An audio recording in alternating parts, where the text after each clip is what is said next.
She had an obsession with swizzle sticks. Noah tried to concentrate on his date's words, but it wasn't easy. She kept twisting the plastic stick between her fingers, then lifting it to her cherry-red lips and teasing small drops of liquid from the end with her tongue. He supposed that she thought it was sexy, that somehow, by stroking her tongue against the thin rod, she was making him hard. She wasn't, which was probably for the best. He hadn't wanted to come out tonight, after all, or a correction, he hadn't wanted to come out tonight with an actual date. He'd wanted a pickup, a one-night stand during which he could exorcise all the demons that had been roilinginside him, building up since the last time he'd let himself go. When getting lost in his work no longer had the power to battle back the memories or the guilt. A hot, fast, intimate encounter with no strings, and absolutely no purpose, except the participants' mutual satisfaction. Hers, in the form of the explosive orgasm that he was more than happy to provide. His in the simple act of stepping outside of himself and away from the ghosts and the memories. Of getting lost in erotic sensations and the comfort of knowing that, even though he'd destroyed 2 women completely, with this woman at least he could bring pleasure. Correction. 3 women. He'd destroyed 3 women. The voice in his head was harsh, insistent, and he winced, his body tightening as if steeling himself for a blow. 3 women, yes, but not really. 2 women, and a child. Darla, his wife.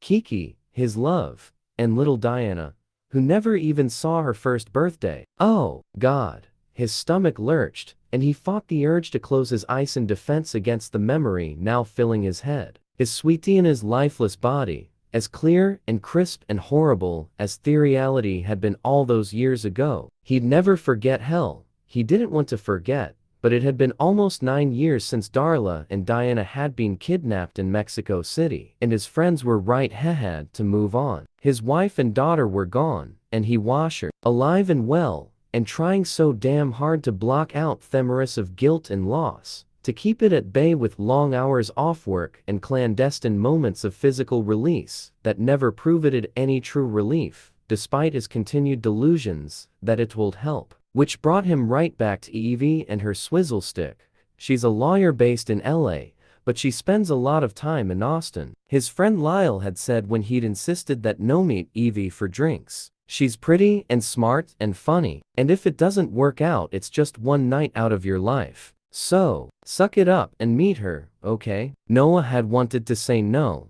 but he also knew it was time to start clawing his way back into the world. So he was starting with Evie. And Lyle was right. She was smart, and she was pretty. She might not be anonymous, but she was probably good in bed.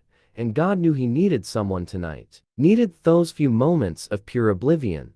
This week had been harder than most, and if Evie could help him forget. He shifted in the leather armchair as he looked at her. They were tucked away in a dark corner of the bar, a small cocktail table between them. She'd stopped sucking on the swizzle stick, and now she was using it as a pointer. "I've always loved this hotel," she said, indicating the interior off the Texas-themed bar area. The longhorn cattle had mounted above a fireplace. The oil paintings of ranch scenes. The sofas upholstered in cowhide and leather. Before he'd moved to Austin 6 months ago, he'd imagined that all of Texas resembled the inside of this bar. He'd been deeply relieved to learn he was wrong. It was a Wednesday night, but even so, the place was crowded. The Driscoll Hotel had been an Austin landmark since the 1800s, and Noah had become familiar with this restaurant, bar, and rooms during his first weeks in Austin after moving from LA. At the time, his condo was still being painted, and so he'd spent 10 days in one of the suites until his own place was ready. "It's haunted, you know," he told her.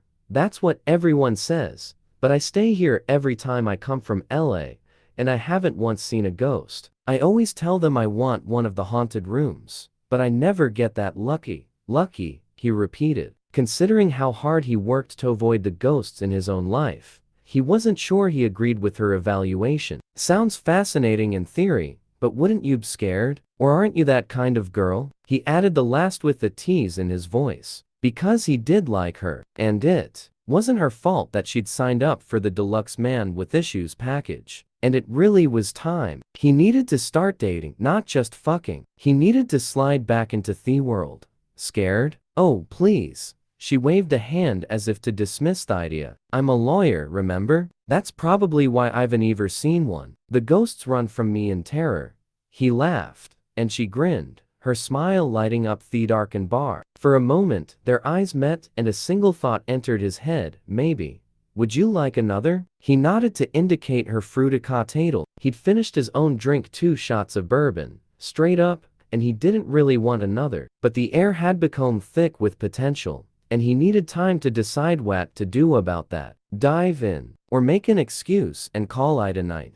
Another drink sounds nice, she said. And more. Conversation sounds even better. But the acoustics in here are tricky, and I'm starting to think this chair might be haunted after all. I'm pretty sure I'm going to disappear into discussion and come out in some other dimension. Her eyes twinkled as she spoke, and he knew where she was going. What he still didn't know was if he should follow her there. My suite's just a few floors away, she said. Definitely. It's messy. I have depositions spread out all over the coffee table, but the couch is comfortable and there's a wet bar. That's nicely stocked. She trailed off with a small shrug of invitation. And you don't have anywhere to be tomorrow morning, Ha pointed out, remembering what she'd said when they'd spoken that afternoon. Her case had settled during the lunch break when the plaintiff she'd been examining decided that he wasn't feeling litigious after all. Suddenly, she not only had this night free, but most of tomorrow as well, since she'd been unable to conjure her evening flight back to Los Angeles. True, she said, tugging her purse up to her lap as if in preparation to leave. We can talk all night if you want. Or not. Talk, she added boldly, as if he could have misinterpreted the direction of this conversation. There is a certain virtue in silence. He kept his tone light, flirtatious, but inside he was still debating. Lyle's voice seemed to fill his head. I'm not saying you need to marry her, but put yourself out there. Interact with the world. Start breathing again, man. Trust me, it's worth it. Of course. Lyle would think so. Like Noah, Lyle had closed himself off from anything resembling a real relationship. But that was before Sugar Lane walked into his life. Now Lyle was the happiest that Noah had ever seen him, and Noah knew that had everything to do with Sugar. Noah wasn't Lyle, but maybe his friend was right. And, honestly, Noah had known for months, hell, maybe years, that it was time to move on. Time to stop with the quick and dirty encounters that did nothing to dull his pain. Time to heal. Somehow, though, he never found the enthusiasm. Or maybe that was just an excuse. Another way of punishing himself for walking away from the woman he loved in favor of the woman he'd owed. And since he'd never have either of them again, he needed to kick his own ass, pick up the pieces of his life, and start building something real. After all, there wasn't a tech gadget he couldn't design, build, or repair. So why was he so clueless when it came to his own damn life? It was time, and it would be easy, painless even, because God knew Evie embodied everything he admired in a woman: strength, intelligence, ambition, humor, beauty. She was as desirable as Lyle had promised and obviously enthusiastic. In other words, he was all out of excuses. He stood up, intending to tell her to lead the way, but the words that came out of his mouth shocked them both. I'm sorry, Evie, he said. You've been wonderful, but I have a nearly meeting, and I should probably get home. Oh. He'd surprised her as she was rising, and now she teetered awkwardly on her heels, as if his unexpected words would physically topple her. He reached out a hand to steady her, and for the briefest moment, he considered pulling her close and fighting his way past his hesitation. She was everything he should want in a woman, with the unfortunately insurmountable problem that wasn't what he wanted at all. Or, rather, she wasn't who wanted. Goddamn him. Goddamn his stupid, unrealistic fantasies. And while he was at it, goddamn Kiki too. He was being an idiot and unfair, and he knew it. An idiot, because he'd made his choice to walk away from Kiki long ago.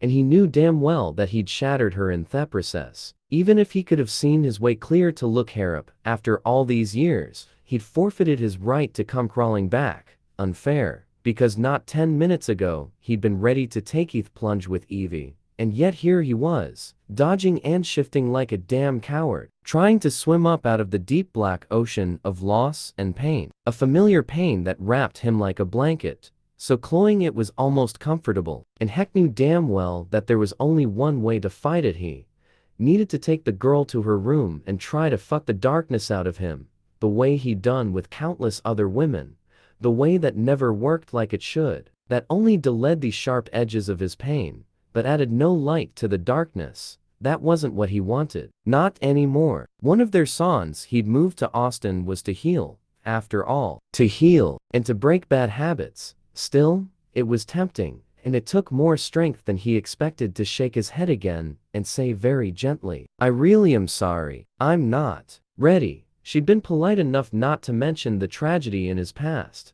but he was certain that Leah must have at least told her that he'd lost his wife and daughter. Hopefully, that softened the blow of rejection. She'd regained her footing, and now she stepped back. Her forehead creased as her eyes flicked over him, expertly assing him as she would a witness. "It's been almost 9 years, I'm told." The sharp edge of her voice sliced his heart. So much for softening the blow. "If you don't get ready soon, I can't help but think you're going to end up sad and alone." With a thin, sympathetic smile, she turned and walked away, leaving him to watch her go and wonder at her perceptiveness. Because she was right. He was going to end up sad and alone. Hell, he already was, built more or less in the shape of a rectangle. The hotel spanned most of a city block, with entrances on each of the 3 sides that abutted a street.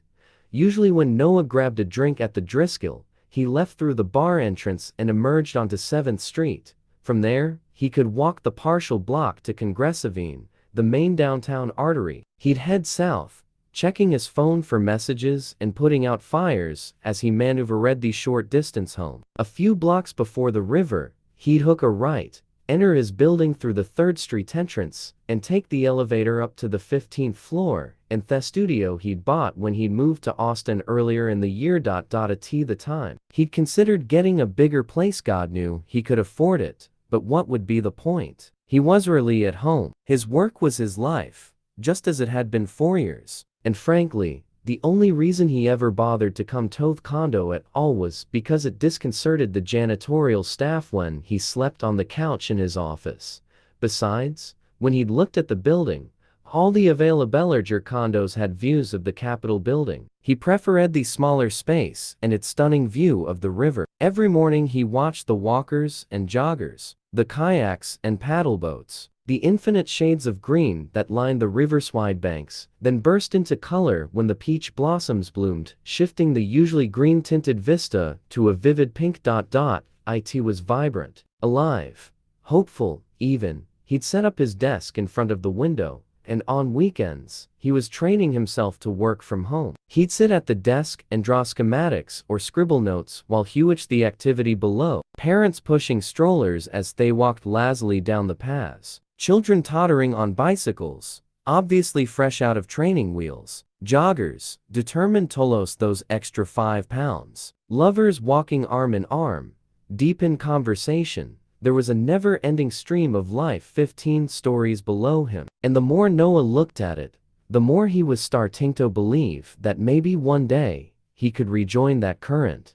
But not now. Not tonight. Besides, it was dark. If he went home now, he'd only see the reflection of the moon on the still water. Beautiful, yes, but also surreal and far too lonely. All of which was why he didn't leave the hotel through the bar, as usual. Instead, he took the stairs down to the Driscoll Sornet lobby, then crossed over the marble floor to the main entrance. A doorman hurried to pull the heavy wood and glass door open for him, and a valet nodded speculatively, expecting a ticket. Noah shook his head to indicate that he had no car, then shoved his hands into his jacket pockets as he turned right and walked the short distance to the corner. He'd learned that Austin rarely got too cold, but right now there was a definite chill in the air, which he relished. Although he'd lived most of his life in Southern California, he'd enjoyed his time in New York, especially the changing seasons, And it was nice to be able to pretend that Thanksgiving and Christmas might come with at least a drop in temperature, if not autumn colors and snow. He crossed the street at the corner, and then hesitated. Turn right, and he could be home in less than 10 minutes. Turn left, and he'd invariably find himself in a bar. An evening would end with him either alone and feeling sorry for himself, or with him in a hotel room, creeping out before dawn while a woman whose name he couldn't remember slept soundly in rented bed. He turned left. He had no specific intent, but he couldn't bear the loneliness of his own studio. For a moment, he considered texting Evie, apologizing, asking if she wanted to meet at one of the nearby bars. He dismissed the idea, afraid that she'd say no or, worse, that she'd say yes. Instead he just walked, pausing briefly in front of Maggie's, a local establishment that longtime Austinites told him had been a 6th Street fixture for decades. He considered going in, but he could hear the intense beat of live music even from where he stood on the sidewalk. And when he peered through the windows, it was obvious that finding a seat would be damn near impossible, much less squeezing in to sidle up to the bar. Some nights, it would be worth it, just to get lost in their rhythm of the music and drown out the noise in his head. Tonight, he wanted to be able to hear his own thoughts, though he wasn't sure why. He might have the skill and intellect to have turned the balance sheet of the new Austin division of Stark Applied Technology around in under a year. But outside the realm of business and tech, the inside of his head remained a morass of regret and longing and confusion. Frankly, he was getting damn tired of it. He continued until he reached the Fix on 6th, another local staple. The drinks were excellent and the bar food put every other joint on the street to shame. He'd heard a few rumors the place might close, though he had no idea why, and he hoped it wasn't true. He liked the place, and the owner, Tyree, always remembered his name. Tonight, the Fix looked to be in no danger of going out off business. Even on a Wednesday, he had to push his way through the crowd that clustered near a wooden stage bordered by 2 walls of windows that gave a view of the corner intersection and the pedestrians and cars humming about outside. There was no performer, not yet, but a man Noah recognized as one of the bartenders was adjusting the height of a microphone in front of a single metal stool. On any other night, Noah might have stayed to listen. Right now, he wanted to escape the crowd. He wound his way through the throng, passing the long bar that extended deep into the room as he made his way to the smaller and blissfully quieter bar area in the back. From behind this secluded bar, Tyree waved a greeting. A large black man with broad shoulders and arms as thick as a woman's thigh. He was often mistaken for the bouncer rather than the owner of the Fix. He was, however, more suited for the latter. Tyree had some of the kindest eyes that Noah had ever seen, and an easygoing manner that wasn't suited for forcing rowdy patrons out on their asses. "What's your poison, Noah?" he asked after passing something fruity to one of 2 college girls sitting at the bar. Their blonde heads were bent close together, and Noah could almost make out words as they alternated whispers with stolen glances at the second bartender behind the rail, who seemed unaware of them as he expertly mixed the Manhattan that Noah had requested. "Are you new?" Noah asked. "You look familiar, but I'm not." "Sure, why? Been here a few months," he said, wiping his hands on a bar rag. "But I just started working a regular night shift yesterday. Before, I filled in at night or covered lunch. I'm Cam, by the way." "Cam's a grad student at UT," Tyree explained as Noah frowned, still trying to place him. He studied the guy's face, young, but not naive, with intelligent blue-gray eyes, dark brown hair, and a single earring, and tried to remember where had seen it before. He shook his head, still pulling a blank. "What are you studying?" Maybe that would jar his memory. Noah was certain he'd met the guy before, and his inability to place the kid was bothering him more than it should. If Cam answered, though, Noah didn't hear it, because at that moment, there was a lull in the din filtering in from the front room, then a smattering of applause before a male voice announced that there was a pre-show surprise. A local performer he hoped they enjoyed. Noah tuned it out. When he was younger, he'd loved live music. Now, it just brought back unwelcome memories. He glanced at Tyree. "I didn't think you brought bands in on Wednesdays.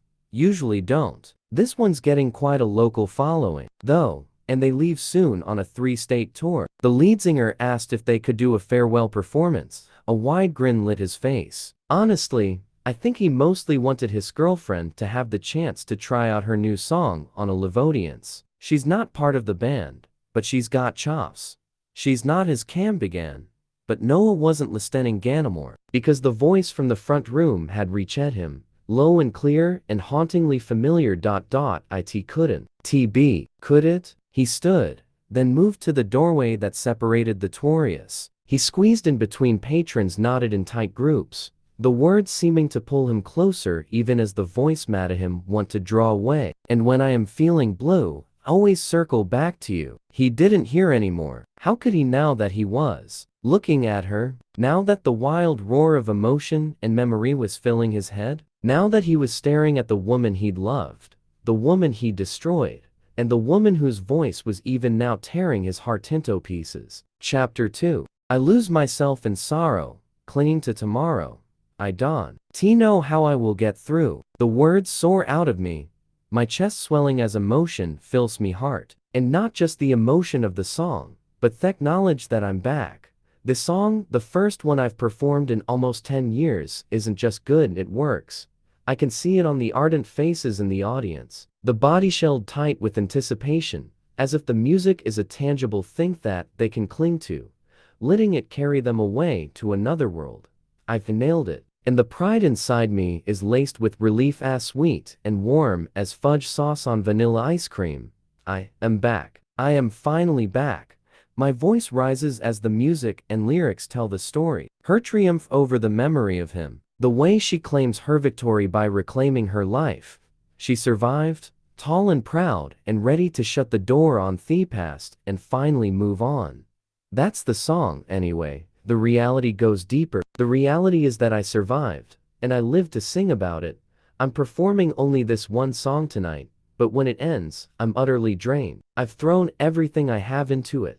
Emotion, memory, regrets, ambitions, and as the audience seclisters around me, I'm almost afraid I won't be able to stand when I slide off this stool, but their applause restores me, just the way it used to. I feel me strength returning, and I plant my feet on the stage, then casually hand my guitar to Ars when he strides over, his hand extended, so that I can take a bow, which I do, relishing thement. What do you say, folks? Ars asks. Is this girl back, or ish back? A general cheer rises from the crowd, and I laugh, delighted.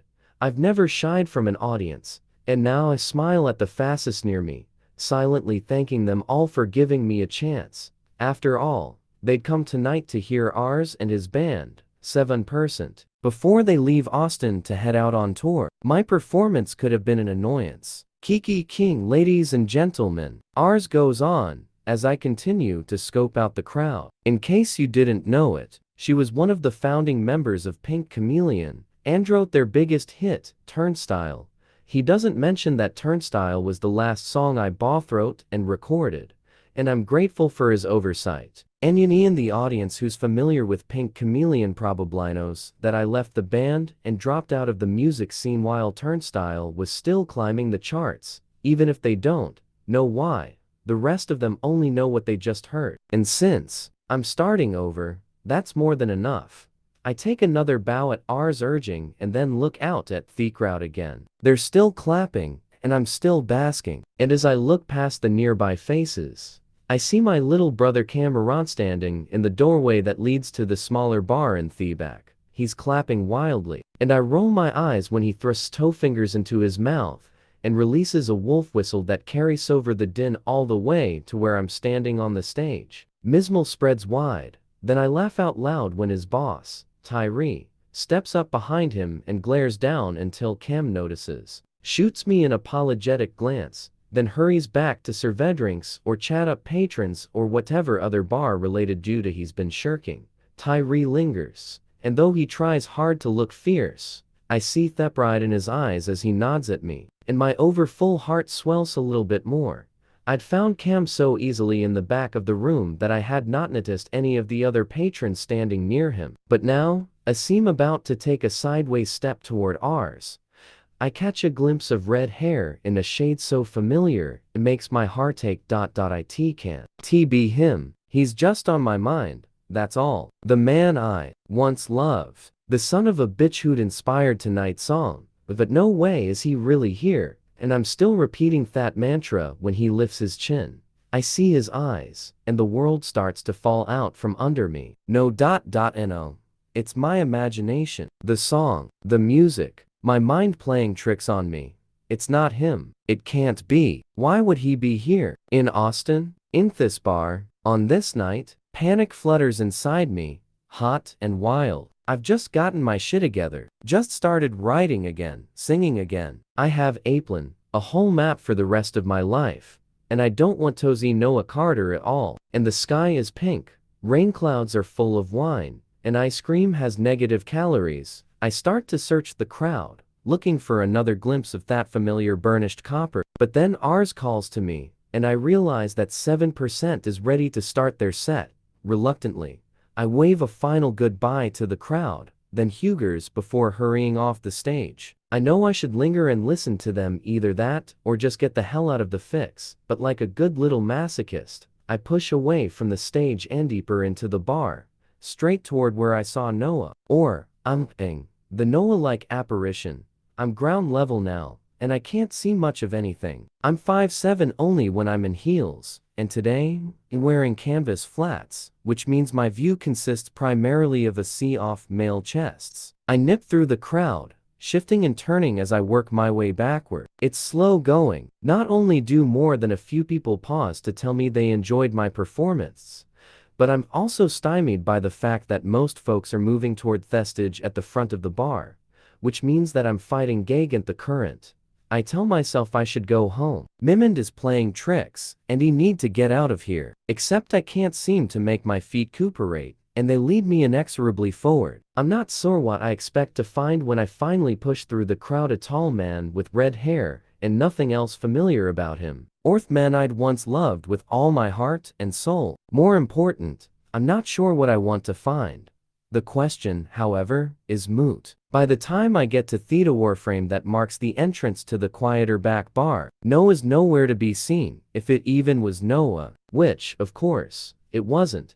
I squeeze past two frat boys whose broad shoulders seem to fill the doorway, then peer around the room, my pulse pounding so noisily, and barely hear the strains of 7%'s first song behind me. He isn't here, neither Noah, nor anyone who looks like him. Had my imagination been playing tricks, or had we passed it in the crowd, him going one way and me the other? I shift my attention to the area behind the bar, searching for him, but he's not there either. Not that he could have confirmed that the man with red hair was Noah. Cam's 10 years younger than me, and even though I showed Noah pictures of my brother and bragged repeatedly, the two never actually met, which leaves me standing like an idiot in the doorway, my forehead creased into a scowl.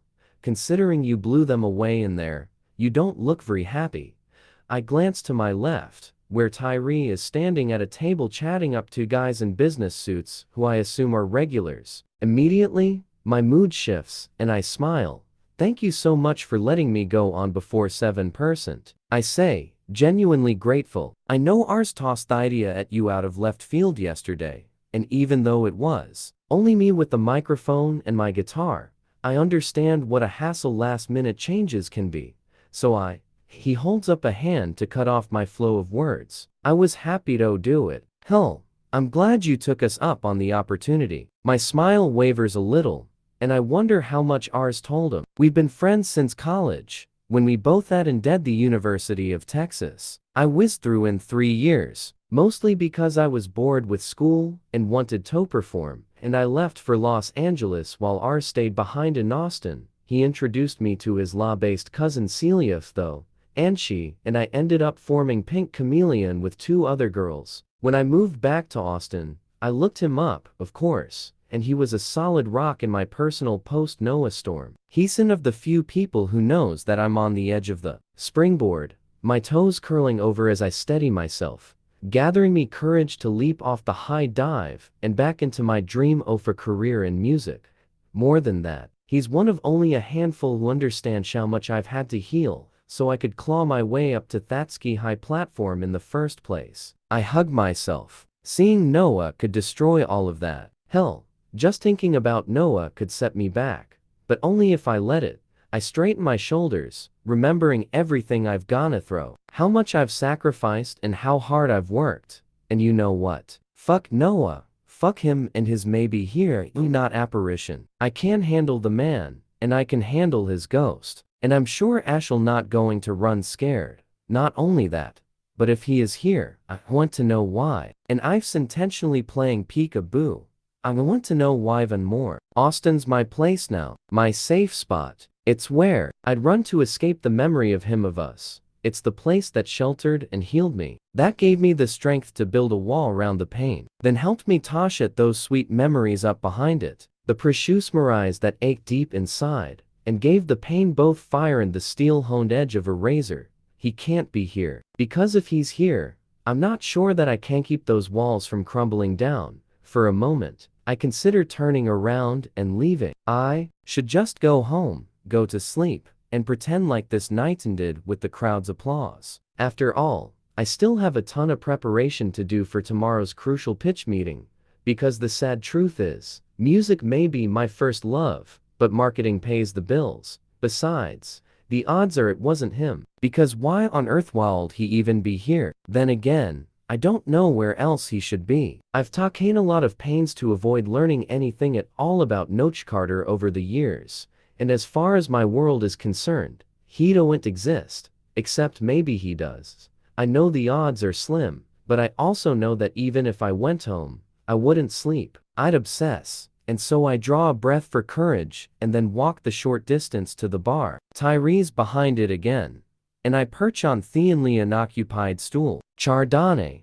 I shake my head. Just a question. Did you happen to see a guy in here earlier? Tall, amazing green eyes, good looking, but it sneaks up on you. Bite back a smile, remembering the first time I'd seen Noah. He'd been working on a video game at that I was scoring. I'd been told I needed to talk to him, and that he was in the last cubicle. I'd found him hunched over his keyboard, his eyes heavy from lack of sleep, his hair sticking up in all directions. He'd glanced up at me, and I'd barely noticed. Then he'd stood, his hand smoothing down his hair before he smiled, and it was as if a spotlight had suddenly been aimed at him. He took it all in. His muscled arms, his broad chest, the eleventless inches he surely had on me. A strong face with a wide mouth and honest eyes, and thick, unruly hair that suggested a carefree attitude in a man who turned out to have the kind of killer work ethic I admire. Who was, in fact, the owner of the company.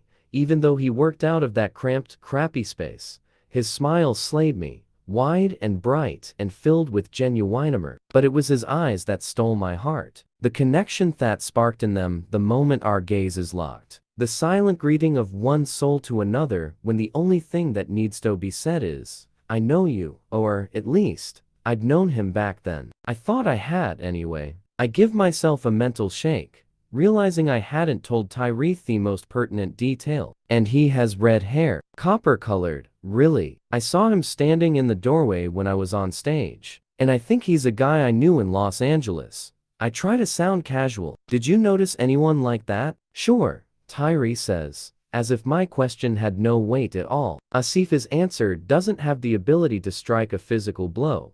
You must be looking for Noah Carter. Chapter 3. I stand on the sidewalk, my thoughts in a muddle. I barely remember leaving the fix, but I'm sure I thanked Tyree for telling me about Noah. After that, I must have pushed through the crowded bar, then burst through the doors onto 6th Street, and that's where I am now, standing in the middle of a sidewalk jammed with pedestrians and wondering how I got there, and more important, where I intend to go next. That's not to say I remember nothing. Quite the contrary. I remember Tyree telling me that the ginger-haired man was Noah, then explaining that he knows the man's name because a Noah's been coming in every week or so for the last couple of months, and when a man frequents your establishment, it's good to at least learn his name. What he didn't know was where Noah went, other than to say that he'd exited out the back. Said he didn't want to deal with pushing through the throng around ours and his boys, Tyre had said. I told him to use the service entrance and to leave through the alley. You can probably catch him if you go that way too. I'd shaken my head so hard and fast, it's a wonder my eyeballs didn't rattle. No. I was just wondering if that was him. I'm sure I'll see him around. I'm going. I hooked my thumb over my shoulder to indicate the front. After that, I must have followed my thumb, although I don't remember my feet moving. All I remember is the noise in my head. Desire mixed with anger, fury bolstered by memory. Noah had been my heart hell. He'd been my muse. And when he'd walked away from me, the world beneath my feet had cracked like ice on a winter pond. The fissures radiating in all directions, destroying everything and sending me tumbling into someplace dark and cold and lonely. It took me years to claw my way back out, to thaw enough Tovin pick up my guitar again. But I did. And now I'm finna to breathe new life into dreams that I thought had died when he left. I got over him, damn it. I built a new life in a new city, and how dare he come here and ruin all of that? It's probably innocent, a coincidence. After all, Austin is a tech town, and Noah has always been a tech guy. Maybe he's just here for work. Maybe he was as surprised to see me as I was to see him. I don't know, and the reason I don't know is that the goddamn coward up and left without even talking to me. At least in Los Angeles, he had the balls to say goodbye. This time just slinked out into the dark. Motherfucker. Before, I didn't follow him. I hadn't fought. I just let him go. That's what people do, after all. They leave. Everybody leaves. I'd fooled myself into believing that Noah would stay, and I'd paid a hefty price for my mistake. But it's a price I can't afford anymore. I need him gone. I need my head clear. I have to protect my muse. I have to protect my heart. And I sure as hell can't handle the thought that at any place and at any time, he could pop into my life, like a Noah-shaped whack-a-mole to tempt and tease, and then just walk away a lover again. All of which adds up to one simple conclusion: need to put on my big girl panties, catch up with him, and find out why the hell he's here. Shit. I round the corner at a clip, walk the length of the bar, then turn right into the alley. I'm irritated with myself for having lingered on the sidewalk, or, for that matter, not following him out the back door as Tyree had suggested. Time's been ticking away, and Noah's surely gone. Which means I'm going to be on edge from now until forever, seeing him in every crowd, expecting him around every corner. Damn him. Damn him for getting under my skin even after all these years. I feel tears sting my eyes, and I clench my fists at my sides. Aussie stride deeper into the alley, fighting the stress and the sadness and the whole confusing miasma of emotions swirling around inside of me. It's dark back here, and the air is putrid from too little wind and too much rotten food tossed out behind the various restaurants and bars. My stomach twists,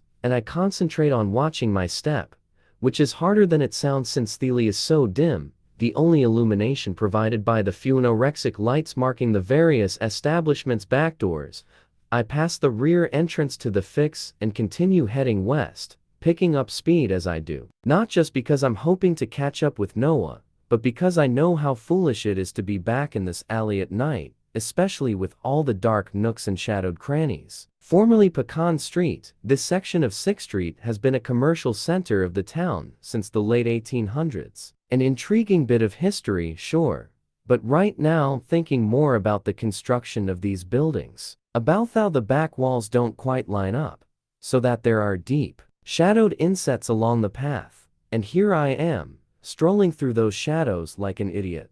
I might as well be wearing an attacker's welcome sign on Myas. I hear a clatter behind me, and spin around in time to see a mangy orange cat streak behind a trash bin. I bend over to catch my breath, shocked at how hard my pulse is pounding and how loud the roar of blood is in my ears. I'm on edge, plain and simple, and if I were smart, I'd give it up, go home, and worry about Noah Carter tomorrow, or never. Never would be even better. It's a good plan, a sane plan, and I stand up straight, fully intending to shed my momentary foolishness and walk back the way I came. Then I can cut diagonally to the lot where I parked my car, go home, and fall into blissful oblivion until my alarm clock wakes me at 6, and I dive into prep for my afternoon meeting. Having made what I consider the wise decision, I take a single step forward, but that's as far as I get, because the moment I take the second step, the shadows on my left shift, and before my mind even has time to tell my mouth to scream, Noah is standing in front of me.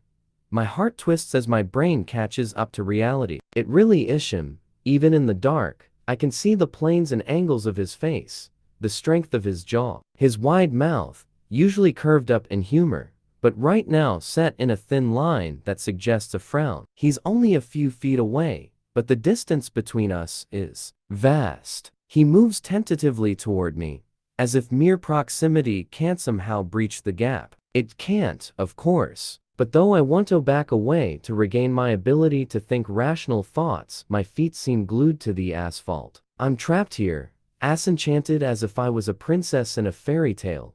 Kiki, he says, and the sound of my name on his lips breaks the spell. Before I even realize what I'm doing, I raise my hand and slap him hard across the face. I gasp, not from the pain though my palm does sting, but from the shock of what I've done. I stand frozen, my hand still only inches from his face, as my mind churns with indecision. Do I apologize? Or do I tell him that he deserved the slap, and I hope his face stings just as much as my hand? But it's all happening too fast, and I don't have time to reach a decision before he catches my wrist and yanks me toward him so quickly that I let out an involuntary yelp. Damn it, Noah, let me go. We both know you deserve it. He's pulled me close, so that my arm is bent at the elbow, my upper arm pressed against my chest. His hand is still closed around my wrist, and because of the way he's holding me, his fingers brush against the V-neck of my t-shirt, as well as a bit of bare skin. My head is tilted back, and he's looking right at my face. I have no idea if he realizes how intimate his touch is, but it don't matter. I realize it, and the more I try not to focus on the way his skin feels against mine, the more I find it difficult to focus on anything else at all. I do deserve it, he says agreeably, but don't even think about doing it again. Then let me go. I snap. Or are you going to hold me here all night just so you can protect your stupid face? I glance down. I sound ridiculous, and I know it, and I have no desire to see amusement in his eyes. I want to sound clever and sharp and righteous, but I can't seem to conjure the words. Hell, I can't seem to concentrate on anything except the way his skin feels against mine. Just the tiniest of touches. And yet, it is both wildly obvious and disturbingly intimate. And to make it worse, my heart is beating so fast and so hard that I'm sure he can tell. More than that, I'm sure he realizes he's the reason. The thought gives me strength, and I jerk myself free, then step back. It's only a few inches, but it does me a world of good. I can practically feel common sense flooding back into home. Why are you here? I demand. I'm working in Austin now, he says. I'm heading up at a vision at.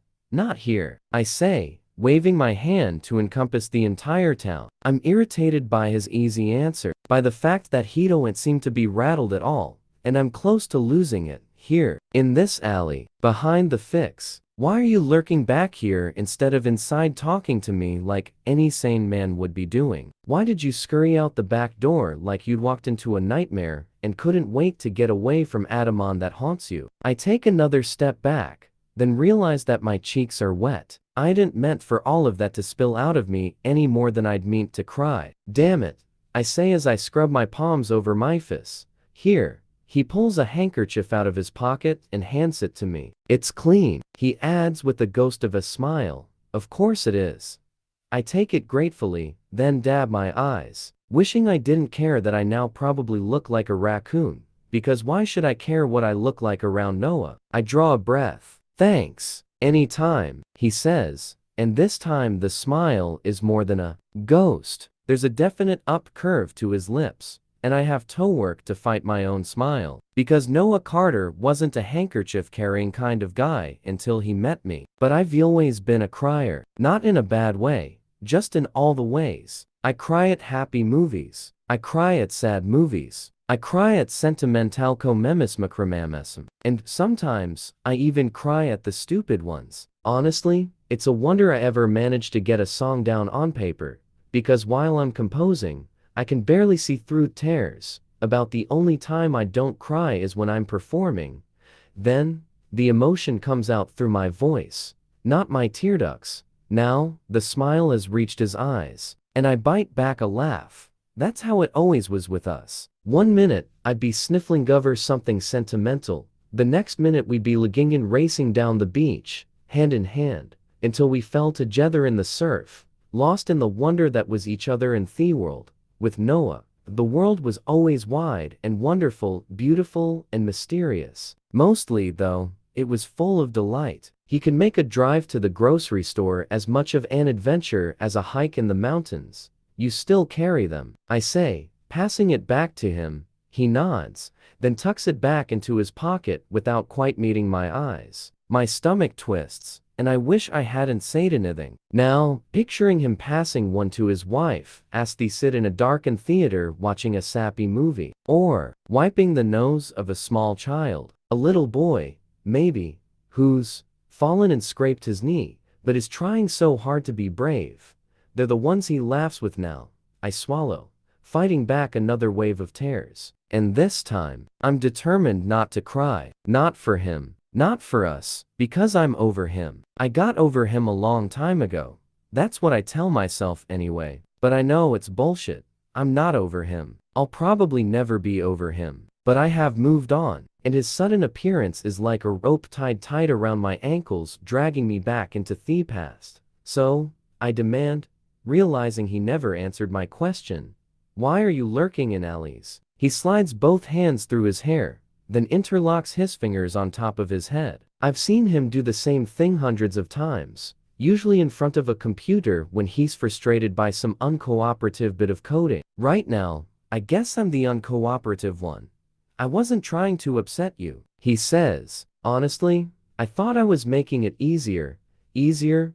A fresh burst of anger cuts through me, and my brow rises along with my temper. Easier than what? Than you tossing me aside for another woman? Easier than a punch in the gut? Maybe it's been easy for you, Noah, but you put me through hell. I didn't. No, hold up a hand. Screw your apologies and your excuses. I'm over it, I say. Over, done, all healed up. And you do not repeat. Not get to just waltz back into my life and send me reeling. This is my town now, my life, and you need to either get the hell out or stay the hell out of my way. Do I wonder? Kiki, hear Cam's voice simultaneously with the squeak off metal hinges. Hey, are you out here? I freeze, and Noah stares at me. I must look spooked, because his brow creases with worry. What? He mouths. My brother, I reply, equally silent. They've never met, but of course Cam knows about my past drama with Noah. And right now really isn't the time to bring my brother into the morass of Noah and Kiki, the sequel. Thankfully, I see comprehension on Noah's face. He presses his palms to my shoulders and eases me deeper into the shadows, step by step, until we're tucked into one of the indentations made from the intersection of two semi-connected buildings. What the hell, Cam? It's a female voice, and one I don't recognize. I heard someone yell, and then I thought I heard my sister. Kiki, he calls again, and Noah touches his fingertip to my lips, as if I'd be stupid enough to respond. I want to glare at him, but it's impossible. I can't do anything but stand frozen, hoping he doesn't feel the renewed tension in me body, hoping that the heat from his finger doesn't singe my lips, and that he can't feel the way my breathing has changed, how I'm suddenly aware of my skin, of his touch. I swallow, and pray that he thinks my nervousness is because he off Cam. His eyes are locked on mine, and I can see the warning in them, the silent admonishment to remain still, as if we were nothing more than shadows ourselves. But there's heat there too. I know him too well not to recognize the tension behind his eyes, and to understand what it means. Memories of long nights and intimate touches, off soft words and broken promises. I release a shuddering sigh, a mixture of both longing and regret. There's no one out here, the girl says. And I saw her goot the front anyway. Weird. I can imagine Cam's frown. I can't see his face, but from the shadows, I can see him emerge from behind the open door. His posture is stiff, worried. There's no reason to be worried, of course, but we've always been close. Our grandmother used to say that except for the 10 years between us and the fact that we're half siblings, we were practical twins. So his concern doesn't surprise me at all, and I fear Thade's going to move further down the alley, checking out nooks and crannies just to be on the safe side. Cam, I hear Tyree's low, booming voice. He's here. The girl calls, then adds in a lower voice. Go back in. If it's bugging you so much, I'll take a quick look around. They both step behind the open door and out of my line of sight. There's a low murmur of conversation that I can't hear, and then the door shuts. Cam is gone, but I can see the outline of the girl as she steps away from the door and into the alley. She turns toward us, and Noah steps forward, the hand at Mimith moving to my hip as he steers me even further back until I feel my body pressed against the cool brick of the building behind me. Quiet, he whispers as her heels click on the concrete. I raise a brow, annoyed. I hardly need reminding, but then he steps closer, and I gasp audibly. He catches me with a sharp glance, and I point up, indicating his hair. For a moment, he frowns, apparently confused. Then he looks up and notices what I've just realized, that as we'd moved further into this alcove, we'd passed through a sliver of light from a nearby fixture. The beam has hit Noah's hair, making it spark and shine. He takes one more step toward me, so that we are both in Thistony shadowed space. Now, instead of merely his finger on my lips or his hands on my shoulders, his entire body is flush against mine, one hand on the wall behind me for balance. I want to tell him to lean back, but we both know that would poof him in the light, and all my plea would do is tell him that his proximity is making me nervous, which he probably already knows. Nervous and, damn me, far too aware of every touch, every breath. My palm is flat against his chest, though I don't remember lifting it. I can feel the tempo of his heart, and am relieved to find that it's galloping, just like my own. My eyes are aligned with his neck, and even in the dark I can see the curve of it rising to a strong jaw that my lips have traced so many times. It's been years, but I can still imagine the feel of his skin against my mouth, the rough sensuality of his beard stubbly against my lips, my cheeks. I close my eyes, trying to ward off the memories, then open them again when I hear the woman's footsteps draw near. Noah leans in, his hips pressing against my lower abs as he uses his entire body to shield me. If the girl sees anything, it will look like a couple grabbing some alone time in a dark corner. Either that, or a drunken man all by himself. I have no clue if I'm even visible at all.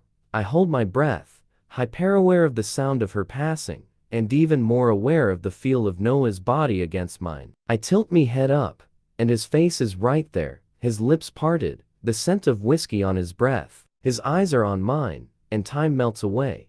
I don't know how long we stand like that, breathing each other's air, seeing each other's thoughts. It seems no longer than an instant. It seems like forever.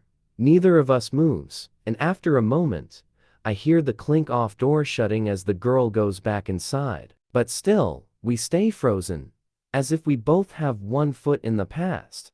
And if we so much as blink, the spell will be broken. Then his head tilts. It's barely even the hint of a movement, but it's enough. I straighten, knowing I need to push past him, but before I can move, his mouth closes over mine. I freeze. I'm flat against the wall, completely trapped. Some small part of me wants to push him back. My hand is already in his chest. It would be so easy to do, but I can't, I won't. And soon that tiny seed of rationality is swallowed up by need and want and greed. It's as if I've been starving, and Noah is the finest chocolate, the most tempting liquor. I want to savor him, but I can't resist. I clutch him tight, matching his heat, his need. His myth is hard and demanding against mine, as if he's trying to consume me, to draw me in, to claim me completely. And so help me, I want that. In this moment, I don't care about the past or my anger or my hurt. All I want is to recapture what we had. All I want is the man I once knew, and that touch,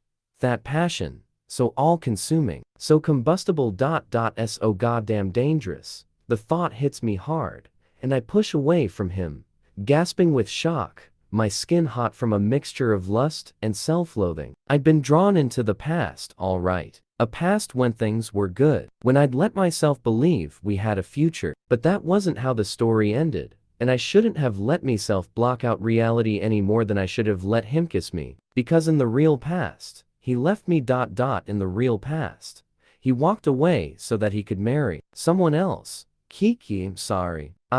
Just go. I snap, as fresh tears prick my eyes. Just go back to your wife. He flinches, and I expect him to say something, to make some excuse. But he doesn't. He just backs away from me, and as he passes under the light, I can see his expression. Hurt, confusion, and something I can't quite identify.